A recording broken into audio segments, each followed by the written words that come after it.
जय श्री कृष्णा। आप सभी को आने वाले प्रदोष व्रत की ढेरों शुभकामनाएं। आज हम बात करेंगे कि जो चैत्र का महीना चल रहा है तो उसका कृष्ण पक्ष का जो प्रदोष व्रत है वो किस दिन किया जाएगा। उसकी तिथि को लेके जो है बड़ी कन्फ्यूज़न है कि 26 को किया जाए या 27 को किया जाए। तो व्रत किस दिन किया जाना है, पूजा विधि क्या रहेगी, संकल्प विधि क्या रहेगी, कैसे आपको व्रत करना चाहिए, कैसे आपको पूजन करना चाहिए, प्रदोष काल की विधि क्या है, प्रदोष काल में पूजा करना आवश्यक है क्या, यदि ऑफिस में किसी कारण से लेट हो जाएं, कार्यालय में लेट हो जाएं और सायंकाल की पूजा ना कर सके तो क्या करें, भगवान शिव को जल अभिषेक कराने के लिए मंदिर ना जा सके तो क्या करें। ये संपूर्ण जानकारी प्रदोष व्रत से संबंधित आपको इस वीडियो के माध्यम से प्रदान की जाएगी। आपसे निवेदन है कि वीडियो यदि थोड़ा सा भी उपयोगी लगे तो कृपया उसे लाइक अवश्य कर दीजिएगा। अपने व्रत की सफलता के लिए और भगवान शंकर का आशीर्वाद प्राप्त करने के लिए कमेंट बॉक्स में अवश्य लिखिएगा जय शिव शंकर, हर हर महादेव। आप देख रहे हैं देवभूमि ज्योतिष संस्थान का प्रतिष्ठित यूट्यूब चैनल देवभूमि धार्मिक। बात करते हैं आने वाले प्रदोष व्रत की। प्रदोष व्रत त्रयोदशी तिथि को रखा जाता है और ये किस दिन किया जाना है इसका निर्धारण होता है इस बात से कि सायंकाल को त्रयोदशी तिथि किस दिन है। जिस दिन शाम के समय त्रयोदशी तिथि रहेगी अर्थात प्रदोष के समय, प्रदोष काल का जो समय होता है ना, प्रदोष काल का समय कौन सा होता है, प्रदोष काल का समय होता है सूर्यास्त से 45 मिनट पहले और सूर्यास्त के 45 मिनट बाद। ये जो काल होता है इसे प्रदोष काल कहते हैं और इस समय के दौरान जब त्रयोदशी तिथि रहेगी उसी दिन प्रदोष का व्रत रखा जाएगा, चाहे सूर्य के मुख से त्रयोदशी थी या नहीं थी। सायंकाल को सूर्यास्त पर त्रयोदशी का होना आवश्यक है। ये एक ऐसा व्रत है जिसका निर्धारण सायंकाल के अनुसार होता है, सूर्य के मुख से उदया तिथि के अनुसार नहीं होता है। तो नियमों के अनुसार त्रयोदशी का व्रत किस दिन होगा, प्रदोष का व्रत किस दिन होगा, ये डेट आपको बताएं उससे पहले जानना आवश्यक हो जाता है कि पूजा कैसे करनी चाहिए, प्रदोष का व्रत किया कैसे जाता है और किया क्यों जाता है। प्रिय भक्तों, जैसा कि आप जानते हैं प्रदोष का जो व्रत है ना, ये सर्व मनोकामना पूर्ति करता है और इसका निर्धारण इस प्रकार से होता है कि ये किस वार को पड़ रहा है। जिस वार को ये प्रदोष पड़ता है उस वार के अनुसार ही यह फल देता है। प्रदोष का व्रत भगवान शंकर के लिए किया जाने वाला सर्वोत्तम लोकप्रिय व्रत है जो प्रति माह ही नहीं प्रतिपक्ष किया जाता है, अर्थात महीने में 2 बार आता है। इसकी कामना पूर्ति कुछ इस प्रकार से है कि यदि किसी को संतान नहीं है तो संतान की कामना करते हुए आप भौम व्रत कीजिए। धन नहीं है, धन की कामना करते हुए आप शनि व्रत कीजिए। शनि अर्थात जब शनिवारी प्रदोष पड़े तो आपके जीवन में कलह कलेश बहुत अधिक चल रहा है या आपको जीवन साथी की तलाश है और आपको जीवन साथी नहीं मिल रहा है तो आप सोम प्रदोष कीजिए। इसी प्रकार से प्रत्येक वार के अनुसार इसकी महिमा है और ये जो प्रदोष है ये आपकी सभी मनोकामनाओं को पूर्ण करता है। अब बात करते हैं कि ये जो व्रत है ना, इसको किया कैसे जाना चाहिए, इसके नियम क्या होने चाहिए, इसकी विधि क्या होनी चाहिए, पूजा विधि क्या होनी चाहिए, जिससे कि आपकी सभी मनोकामनाएं पूरी हों। और जो लोग करते हैं वो इस वीडियो को इसलिए देखें जिससे कि उनको ज्ञात हो सके कि वो जिस विधि से पूजन करते हैं, व्रत करते हैं, क्या वह सही विधि है, क्या कहीं उनसे कोई जाने अनजाने में गलती या त्रुटि तो नहीं हो रही है। क्योंकि देखिए, हम व्रत करते आए हैं बहुत समय से, लेकिन बहुत सारी चीज़ों की जानकारी हमें नहीं होती। आप प्रत्येक मनुष्य ना तो उतने पुराण पढ़ सकता है, ना ही उतनी पुस्तकें पढ़ के जानकारी जुटा सकता है। इसीलिए हम अपने वीडियोस के माध्यम से पुराणों में कहाँ क्या लिखा है ये बताते हैं और ये बताते हैं कि व्रत किस प्रकार से ये करना है। देखिए, इस व्रत की अगर बात करें तो ये जो व्रत है ये 1 दिवसीय व्रत होता है और इस 1 दिवसीय व्रत में प्रातः काल उठ के स्नान आदि करके आपको व्रत करने का संकल्प करना चाहिए। यदि आप संकल्प नहीं करते आए हैं तो अब आज ही से आप ठान लीजिए कि जब भी व्रत करेंगे संकल्प अवश्य करेंगे। बिना संकल्प के यदि आप कोई व्रत करते हैं तो वह फलदायी नहीं होता है। ये ठीक उसी प्रकार से है जैसे कि आप पैसे तो बैंक में डालें लेकिन खाता नंबर ना डालें तो वह पैसा कहाँ जाएगा। जिसने डाला घूम फिर के उसी के पास चला जाएगा या तो रास्ता भटक जाएगा। संकल्प क्या है, संकल्प में आप एक प्रकार से प्रण करते हैं कि आप कौन हैं, कहाँ बैठ के किसको साक्षी मान के ये करने का और इस कार्य की पूर्ति के लिए, इस उद्देश्य की पूर्ति के लिए ये कार्य करने का संकल्प करते हैं। तो क्या है कि जो चित्रगुप्त महाराज हैं उनके पास आपका जो बही खाता होता है ना, उसमें सीधा ऐड ऑन हो जाता है। उनको इधर उधर से मेहनत करने की आवश्यकता नहीं होती, क्योंकि आपने संकल्प में नाम बोलना है, स्थान बोलना है, अपना सारी चीज़ें बोलनी है और फिर बताना होता है कि आप किस उद्देश्य की पूर्ति के लिए क्या व्रत कर रहे हैं। तो इससे क्या होगा कि सीधा बही खाते में रिकॉर्ड होगा तो उसकी सुनवाई जल्दी होगी। देखिए, ये मैं आपको सरलीकरण करके बता रहा हूँ, आम बोलचाल की भाषा में आपको समझाने का प्रयास कर रहा हूँ। ऐसा ना समझ लीजिएगा कि ये कैसी बात कर रहे हैं पंडित जी, ऐसा पुराणों में थोड़ी लिखा होता है। पुराणों में तो ये नहीं लिखा होता है, लेकिन हमारा उद्देश्य होता है कि जो सामान्य मनुष्य है वो किस भाषा में समझ सकता है, उस तरह से उसको समझाया जाए। तो इसलिए मैंने आपको इस प्रकार का उदाहरण देके आपको समझाया है कि संकल्प क्यों आवश्यक है, संकल्प करना चाहिए, संकल्प किस प्रकार से करना है उसकी बात करते हैं, और क्या पूजा विधि रहेगी उसकी बात करते हैं। तो स्नान आदि करने के बाद आप अपने पूजा स्थल की साफ सफाई कीजिए और सारी सामग्री एकत्र कीजिए पूजा के लिए। क्यों? क्योंकि यदि आप सायंकाल की पूजा नहीं कर पा रहे हैं तो प्रातः काल की पूजा आपको अवश्य करनी चाहिए। आप ऑफिस जाते हैं, रोजगार पे जाते हैं, प्रदोष काल के समय तक यदि वापस नहीं आ पाते हैं तो सुबह की पूजा करके जाइए, जिससे कि आप सायंकाल की पूजा नहीं भी कर पाएँ तो आपको दोष ना लगे। सुबह उठ के स्नान आदि करके सारी सामग्री एकत्र कीजिए, मंदिर की साफ सफाई कीजिए, जो आपका पूजा स्थल है वहाँ पर आसन लगा के बैठ जाइए। उत्तर दिशा की ओर मुख करके आपको बैठना चाहिए। सामग्री के रूप में आपके पास शिवलिंग है क्या? अगर नहीं है तो आज ही ऑर्डर कर लीजिए। आप कहेंगे कौन सा शिवलिंग रखना चाहिए? घर के लिए सबसे उत्तम रहता है स्फटिक का शिवलिंग। और यदि आपको ज्ञात नहीं है तो हमने शिवलिंग की महिमा का एक वीडियो डाला है, जिसमें सभी शिवलिंग के बारे में हमने बताया कि कौन सा शिवलिंग किस काम आता है और किस शिवलिंग की क्या महिमा है।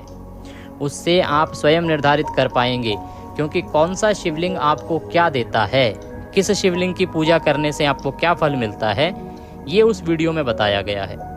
तो जब आप उस वीडियो को देखेंगे तो आप स्वयं निर्धारित कर पाएंगे। आपको जिस चीज़ की इच्छा होगी उस प्रकार के शिवलिंग को आप ले लीजिएगा और उसकी पूजा आरंभ कर दीजिएगा। वैसे आपको बताएं तो स्फटिक का शिवलिंग घर के लिए बहुत उत्तम होता है, तो स्फटिक का शिवलिंग आज ही मंगवा लीजिए आप। शिवलिंग की आपके पास आवश्यकता होती ही है, प्रदोष का व्रत कर रहे हैं और मंदिर भी नहीं जा पा रहे हैं तो इसके अतिरिक्त भी प्रतिदिन पूजा के लिए भी आप शिवलिंग को प्रयोग कीजिए, क्योंकि शिवलिंग पर प्रतिदिन जल चढ़ाना बहुत उत्तम होता है। तो आइए अब बात करते हैं कि पूजन कैसे करना है शिवलिंग का, और जिनके पास शिवलिंग ना हो वो क्या करें। देखिए, शिवलिंग ना हो तो भगवान शंकर की पूजा कीजिए। माता पार्वती के साथ अगर कोई चित्र या तस्वीर है तो बहुत उत्तम है, उसकी पूजा आप कर सकते हैं। और शिवलिंग हो तो बहुत उत्तम है, शिवलिंग की पूजा कीजिएगा। इसके अतिरिक्त एक लोटा आपके पास होना चाहिए, तांबे का लोटा लीजिएगा, उसमें पहले थोड़ा गंगा जल डालिएगा, फिर शुद्ध जल भरिएगा। इसके अतिरिक्त रौली, मौली, पान, सुपारी, लौंग, इलायची, धूप, दीप, नैवेद्य भगवान को भोग लगाने के लिए फल आदि आपके पास हो तो बहुत उत्तम रहेगा, अन्यथा मिश्री लीजिएगा।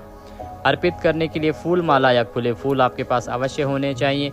इसके अतिरिक्त आपके पास तांबूल के लिए या तो आप बना बनाया मीठा पान ला सकते हैं, अन्यथा पान के पत्ते से भी वीड़ा बना सकते हैं। भगवान को अर्पित करने के लिए भस्म आपके पास हो तो उत्तम है। भांग, धतूरा, बिल्व पत्र आपके पास मिल जाते हैं तो सर्वोत्तम रहेगा। भस्म भी आज के समय में मिल जाती है, यदि आपको मिलती है तो उत्तम रहेगी।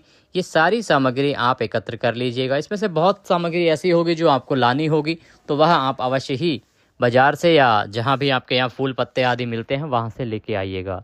एक चीज़ का निवेदन करना चाहेंगे कि फूल पत्ते आदि यदि आप एक रात्रि पूर्व ला के रख लेते हैं तो वह उचित नहीं है। माली से आपको फूल पत्ते आदि जो भी अर्पित करने हैं भगवान को, वो ताज़ा ही लाने चाहिए जिस दिन आप चढ़ा रहे हैं। यदि आप एक दिन पहले ला के रख लेते हैं तो वो बासी माने जाते हैं और भगवान पर बासी फूल पत्ते आदि नहीं चढ़ाए जा सकते। इसलिए प्रयास कीजिएगा कि ये उसी दिन लेके आएँ जिस दिन आपने पूजा करनी है। स्नान आदि करके सारी सामग्री एकत्र कीजिए, आसन लगा के बैठ जाइए। हम यहाँ से मंत्र पढ़ेंगे आप सारी सामग्री पर, और सभी स्थान पर जहाँ आपने पूजन करना है वहाँ पर जल छिड़केंगे, जिससे कि स्थान का और सामग्री का पवित्रीकरण हो जाएगा। फिर हम भगवान की स्थापना करेंगे। जो लोटे में जल आपने भरा है ना, उस लोटे में एक पुष्प डुबोइए और उस पुष्प से छींटे दीजिए सभी सामग्री पर और सभी स्थान पर। इस प्रकार से जल छींटे देने से सभी स्थान का पवित्रीकरण हो जाएगा, सामग्री का पवित्रीकरण हो जाएगा। अब भगवान की स्थापना करनी चाहिए। भगवान का शिवलिंग यदि आपके पास है ना, तो उसकी स्थापना की एक विशेष विधि है। शिवलिंग को जब आप रखेंगे तो उसको इस प्रकार से रखिएगा कि उसका जो जलधारी का पार्ट है, जो एक लंबा सा हिस्सा होता है ना, जो आगे निकला होता है, वो जो हिस्सा है वो उत्तर दिशा की ओर होना चाहिए। शिवलिंग की पूजा करते समय ऐसे रखिएगा कि आप उत्तर दिशा की ओर मुंह करके बैठेंगे, दक्षिण की ओर आपकी पीठ होगी, और जो जलधारी का हिस्सा है जहाँ से जल नीचे गिरता है, शिवलिंग पे आपने जल का ऊपर से अर्पित किया तो जल नीचे जो बह के जाता है और जलधारी से आगे लंबी सी एक चौंच बनी होती है, वहां से जो नीचे गिरता है वो हिस्सा उत्तर दिशा की ओर होना चाहिए। और उत्तर दिशा की ओर बैठ के, इस तरफ बैठ के कभी भी पूजन नहीं करना चाहिए। कारण क्या है कि ये जो दिशा है और ये जो स्थान है ये माँ पार्वती का स्थान है, तो आपको इस तरफ से कभी भी बैठकर पूजन नहीं करना चाहिए। शिवलिंग की आप स्थापना करेंगे, भगवान का यदि आपके पास कोई तस्वीर है, चित्र है, तो आप उनकी स्थापना करिए। कोई चौकी है तो चौकी लीजिएगा और उस पर भगवान को आसन के रूप में पुष्प रखिएगा या अक्षत रखिएगा और भगवान से निवेदन कीजिएगा कि प्रभु आप यहाँ पर विराजमान हो। इस प्रकार से भगवान की स्थापना करनी है। ठीक इसी प्रकार से आपने शिवलिंग को भी रखना है। शिवलिंग रखने से पहले भी अक्षत रखिएगा इस भाव से कि आप भगवान को आसन दे रहे हैं और उसके ऊपर भगवान की स्थापना कर दीजिएगा। आपको व्रत करने का संकल्प करना चाहिए।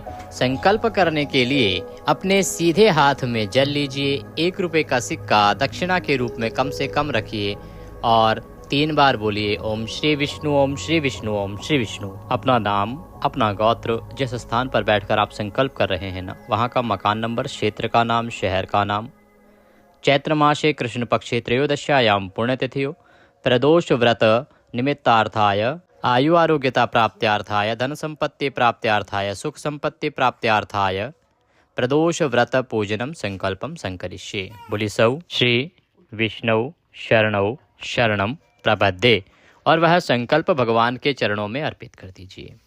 इस प्रकार से आपने संकल्प करना है।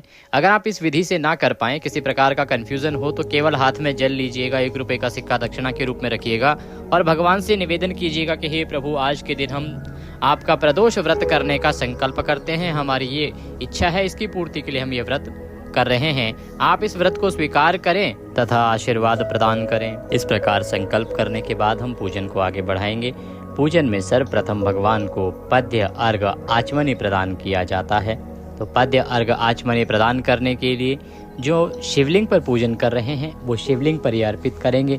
और जिनके पास तस्वीर है या आपके पास कोई चित्र है तो आप तस्वीर के सामने एक पात्र रख लीजिए, कोई कटोरी रख लीजिए, उसमें ये जल अर्पित कीजिएगा। पद्य अर्घ आचमनी कैसे कराना है, एक छोटा चम्मच ले लीजिएगा, जल आचमनी जिसे कहते हैं। अगर आपके पास आचमनी है, आचमनी कराने के लिए छोटी सी, तो उसको लीजिए, अन्यथा कोई छोटा चम्मच लीजिएगा, लोटे से पानी लीजिएगा उस चम्मच से, और 1-1 चम्मच जल आप 1-1 मंत्र पर भगवान को अर्पित कीजिएगा। ओम पद्यम समर्पयामि, 1 चम्मच जल लीजिए, अर्पित कीजिए। ओम अर्घ्यम समर्पयामि, 1 चम्मच जल लीजिए, अर्पित कीजिए। ओम आचमनीम समर्पयामि, 1 चम्मच जल लीजिए, अर्पित कीजिए। स्नानम समर्पयामि, भगवान को स्नान कराएंगे। अब जो शिवलिंग पर स्नान करा रहे हैं ना, वो प्रेम पूर्वक खूब सारा जल लीजिए, उस जल से स्नान कराइए। यदि आपके पास त्रिवेणी का जल है ना, आप त्रिवेणी होके आए हैं, कुंभ होके आए हैं, तो उस जल से भगवान को नहलाइए। ओम नमः शिवाय, ओम नमः शिवाय, ओम नमः शिवाय, यह भगवान का पंचाक्षरी मंत्र है, इसको बोलते जाइए और जल अर्पित कीजिए। पंचामृत स्नानम, भगवान को पंचामृत से स्नान कराएंगे। पंचामृत से स्नान कैसे होगा? कच्चा दूध, दही, घी, शहद और शक्कर, ये 5 चीजें मिला लीजिए और इनसे पंचामृत बनाइए। पंचामृत बनाने के बाद पंचामृत से भगवान को स्नान कराइए, प्रेम से भगवान को नहलाइए, शिवलिंग को नहलाइए। और यदि आप तस्वीर पर पूजन कर रहे हैं तो आप पुष्प पर पंचामृत लगाइए और वह पुष्प भगवान को अर्पित कर दीजिए। ओम पंचामृत समर्पयामि शुद्धोदक स्नानम, शुद्धोदक स्नान, शुद्ध जल से स्नान कराएंगे। शुद्ध जल से स्नान कराने के लिए शुद्ध जल लीजिए, भगवान को अर्पित कीजिए। जो शिवलिंग पर अभिषेक कर रहे हैं वो प्रेम से शिवलिंग को नहलाइए। ओम नमः शिवाय, ओम नमः शिवाय, ओम नमः शिवाय। जो चित्र पर पूजन कर रहे हैं, तस्वीर पर पूजन कर रहे हैं, वो सामने रखे पात्र में 1 चम्मच जल लीजिए और स्नान जल के रूप में अर्पित कर दीजिए। शुद्धोदक स्नानम जलम समर्पयामि। शुद्धोदक स्नान अर्पित करने के बाद, जल अर्पित करने के बाद आप भगवान को भस्म लगाएंगे। भस्म लगाइए, भस्म अच्छे से अगर आपके पास है तो रमाइए, और जो तस्वीर पर पूजन कर रहे हैं वो सामने रखे पात्र में अर्पित कर दीजिए 1 चुटकी भस्म। वस्त्र पहनाएंगे, वस्त्र के रूप में मौली का 1 टुकड़ा तोड़िए और वस्त्र के रूप में अर्पित कीजिए। वस्त्रम समर्पयामि, वस्त्रम उपवस्त्रम यज्ञोपवीतम, यज्ञोपवीत। जनेऊ यदि आपके पास है तो जनेऊ लीजिए, उस पर थोड़ा सा तिलक कर लीजिए। किस चीज़ का? रौली का तिलक कर लीजिए और वह भगवान को अर्पित कीजिए। यज्ञोपवीतम समर्पयामि। यज्ञोपवीत अर्पित करने के बाद यज्ञोपवीत अर्पित कीजिए। यज्ञोपवीत अर्पित करने के बाद भगवान को बिल्व पत्र अर्पित कीजिए। बिल्व पत्र के साथ आपके पास जो भांग धतूरा आदि जो भी सामग्री है उसको अर्पित कीजिए। भगवान को फूलों की माला पहनाइए। पुष्प हैं तो पुष्प अर्पित कीजिए। न पुष्पम समर्पयामि नैवेद्यम समर्पयामि। नैवेद्य के रूप में भगवान को भोग लगाएंगे। भोग लगाने के लिए आपके पास जो भी सामग्री है, फल है तो फल चढ़ाइए, फल नहीं है तो मिश्री चढ़ा दीजिए। कोई मिठाई है तो भगवान को मिठाई चढ़ाइए। सफ़ेद रंग की मिठाई भगवान को अति प्रिय होती है तो वह चढ़ा सकते हैं। और उसके बाद जलाचमनिम कुरुः, जलाचमनि कराइए। 1 चम्मच जल लीजिए और भगवान को अर्पित कीजिए। जलाचमनिम समर्पयामि। ताम्बूलम पूंगी फलम शुभ दक्षिणायाम शुभदो वरदो भवः। अब भगवान को तांबूल अर्पित करेंगे। तांबूल क्या होता है? पान का, अगर आपके पास बीड़ा है तो बीड़ा चढ़ाइए, अन्यथा पान का पत्ता लीजिए, उसकी डंडी तोड़ दीजिए, उसमें 2 लौंग, 2 इलायची, 1 सुपारी रखिए और वह भगवान को प्रेम पूर्वक अर्पित कीजिए। तांबूलम समर्पयामि शुभ दक्षिणायाम शुभदो वरदो भवः। जो दक्षिणा आप अर्पित करना चाहते हैं भगवान को, प्रेम से वह दक्षिणा अर्पित कीजिए और भगवान से निवेदन कीजिए कि हे प्रभु, आज के दिन हमने जो प्रदोष व्रत किया है उसके निमित्त आपकी ये पूजा की है, आराधना की है, आप इसे स्वीकार करें। हमारी कोई गलती, कोई जाने अनजाने में हमसे हो गई हो तो उसे हमें क्षमा करें। और इस प्रकार से भगवान के सामने अपनी विनती रखें। जो भी आपकी कामना है वह कामना बोलिएगा जिसकी पूर्ति के लिए आप व्रत कर रहे हैं और भगवान को प्रणाम कीजिएगा। अब आपको कथा श्रवण करनी है। प्रदोष की कथा सुननी चाहिए। प्रत्येक प्रदोष की कथा अलग होती है क्योंकि वो वार के अनुसार होती है। जिस वार को प्रदोष व्रत पड़ रहा होता है उसके अनुसार ही कथा होती है। कथा आपको सही सुननी चाहिए क्योंकि YouTube पर बहुत सारे चैनल किसी भी कथा को किसी भी नाम से चला देते हैं, तो सावधानी बरतिएगा कथा सुनते समय। आप अगर हमारे चैनल पर नए हैं तो चैनल को सब्सक्राइब करते जाइएगा क्योंकि ये एक ज्योतिष संस्थान का चैनल है और यहाँ पर जो भी कथाएँ आदि सुनाई जाती हैं वो ऑथेंटिक होती हैं, जो पुराणों में वर्णित होती हैं। जो जानकारी दी जाती है वो पंचांग पर आधारित होती है, पुराणों पर आधारित होती है। कुछ भी मनगढ़ंत या इधर उधर से नहीं बताया जाता है। जो साक्ष्य के आधार पर पुराणों में लिखा है या पंचांग बताता है वही हम आपको बताते हैं। तो चैनल को सब्सक्राइब कर लीजिए और सब्सक्राइब करने के साथ ही जो बेल आइकन का निशान आता है ना, 1 घंटे का निशान बना आता है, उसको अवश्य दबा दीजिएगा, तभी आपको हमारे सारे वीडियोज़ मिलेंगे। अन्यथा वीडियोज़ जो हैं छूटते रह जाते हैं, फिर आप कहते हैं पंडित जी वीडियो डाला नहीं है। तो सब्सक्राइब के साथ बेल आइकन अवश्य दबाइए जिससे आपको सारे वीडियो मिलते रहें। कथा सुनिएगा। कथा सुनने के साथ आपको विष्णु सहस्त्र नाम का पाठ भी सुनना चाहिए। विष्णु सहस्त्र नाम भगवान शंकर का बहुत ही उत्तम पाठ है जो हमने आपके लिए हिंदी में भी अपलोड किया हुआ है, तो आप उसका श्रवण अवश्य कीजिएगा। कथा के साथ भी हम अपलोड करेंगे। विष्णु सहस्त्र नाम आपको आज के दिन अवश्य ही सुनना चाहिए। तदोपरांत भगवान की आरती करनी चाहिए। आरती करने के बाद अपने जो भी दैनिक कार्य हैं उनको कीजिए। आप ऑफिस जाते हैं, ऑफिस जाइए। जो भी आपका रोजगार क्षेत्र है उसको कीजिए। अगर आप घर पे हैं, घर पर काम करते हैं तो वो सब काम की जो भी आपका कार्य है उसको कीजिए अपने अनुसार। बस नियमों का ध्यान रखिएगा कि आपको ब्रह्मचर्य का पालन करना है। किसी के प्रति भेदभाव, अपशब्द नहीं प्रयोग करने हैं। किसी के साथ हीन व्यवहार नहीं करना है। किसी का अपमान नहीं करना है। किसी पर क्रोध नहीं करना है। शांति के साथ और सभी को प्रेम पूर्वक वार्तालाप करते हुए दिन को व्यतीत कीजिएगा। भगवान के चरणों में मन को लगाते हुए दिन को व्यतीत कीजिएगा। सायंकाल को यदि संभव हो तो प्रदोष काल में पुनः शिवलिंग की पूजा कीजिएगा। ये जो पूजन हमने आपको बताया है ये ठीक ऐसे ही पूजा आपको सायंकाल को प्रदोष काल में करनी है, क्योंकि प्रदोष काल की जो पूजा है वो ज्यादा अधिक महत्व रखती है प्रदोष के व्रत में। परंतु जो लोग सायंकाल को पूजा ना कर पाए वो इस विधि से सुबह पूजा कर लें और भगवान से निवेदन करें कि प्रभु हम इन कारणों से पूजा नहीं कर पाएंगे, तो आप मानसिक पूजन कीजिएगा। जहाँ पर भी आप हों प्रदोष काल के समय वहाँ भगवान की 2 मिनट आंख बंद करके प्रार्थना कीजिएगा और इस भाव से कि आप भगवान को जल अर्पित कर रहे हैं, बिल्व पत्र अर्पित कर रहे हैं और भगवान का पूजन कर रहे हैं। पूरी पूजा उस 2 मिनट के अंदर मानसिक रूप से कर लीजिएगा। शास्त्र कहते हैं कि यदि मानसिक रूप से भी आप पूजा करते हैं तो मानसिक पूजा भी उतना ही फल देती है जितना कि आप साक्षात रह के पूजन करेंगे। तो ये एक उपाय है कि आप अगर सायंकाल के समय, प्रदोष काल के समय पर नहीं आ पाए तो इस प्रकार से सायंकाल की पूजा कीजिएगा और उसके बाद अपना व्रत पूर्ण कर सकते हैं। अब बात करते हैं कि ये जो व्रत है प्रदोष का, ये किया कब जाएगा और प्रदोष काल का समय क्या रहेगा, पूजा के लिए उत्तम समय क्या रहेगा। यदि कोई और जानकारी आप इससे संबंधित जानना चाहते हैं तो अवश्य पूछ लीजिएगा। शिवलिंग से संबंधित कोई जानकारी आप चाहते हैं तो हमने वीडियो पहले अपलोड किया है, बाकी आप पूछ लीजिएगा तो हम आपको उसका लिंक भी प्रदान करेंगे और उससे संबंधित जानकारी भी आपको अवश्य ही प्रदान की जाएगी। देखिए, ये जो व्रत है ना, ये त्रयोदशी तिथि को किया जाता है। तो चैत्र मास के कृष्ण पक्ष की त्रयोदशी तिथि शुरू हो रही है 27 मार्च को रात्रि को 1:42 पर, और त्रयोदशी तिथि का समापन होगा 27 मार्च को देर रात 11:03 पर। 1:42 अर्थात जब 26 की रात हो जाएगी, 12 बजे के बाद 27 लग जाएगी ना, तो 1:42 पर ही आरंभ होगी और 27 की रात्रि को 11:03 पर समाप्त होगी। ऐसे में बड़ा उत्तम है कि 27 मार्च को सूर्य के मुख से भी त्रयोदशी है, सायंकाल को प्रदोष काल में भी त्रयोदशी है। तो 27 मार्च को ही प्रदोष का यह उत्तम व्रत होगा, जिस दिन आप भगवान शिव शंकर और माता पार्वती का पूजन करेंगे। अब क्योंकि इनकी पूजा सायंकाल को होती है, तो 27 तारीख को प्रदोष काल का जो समय रहेगा ना, वो रहेगा शाम को 6:36 से लेके और 8:56 तक। इस समय में आप भगवान का पूजन कीजिएगा, भगवान की आराधना कीजिएगा, बहुत उत्तम फलदायी रहेगा। इसके अतिरिक्त यदि आप सायंकाल को पूजन ना कर पाएँ तो प्रातः काल की पूजा आपको अवश्य ही कर लेनी चाहिए। मुहूर्त की बात करते हैं कि दिन के क्या मुहूर्त रहेंगे। तो सूर्योदय उस दिन होने वाला है 6:17 पर, सूर्यास्त होगा 6:36 पर। ब्रह्म मुहूर्त जो है वो शुरू होगा सुबह 4:43 से और 5:30 तक। विजय मुहूर्त होगा दोपहर को 2:30 से और 3:19 तक। गोधूली मुहूर्त जो है वो शाम 6:35 से और 9:58 तक रहेगा। निशिता मुहूर्त रात्रि को 12:03 से और 12:49 तक रहेगा।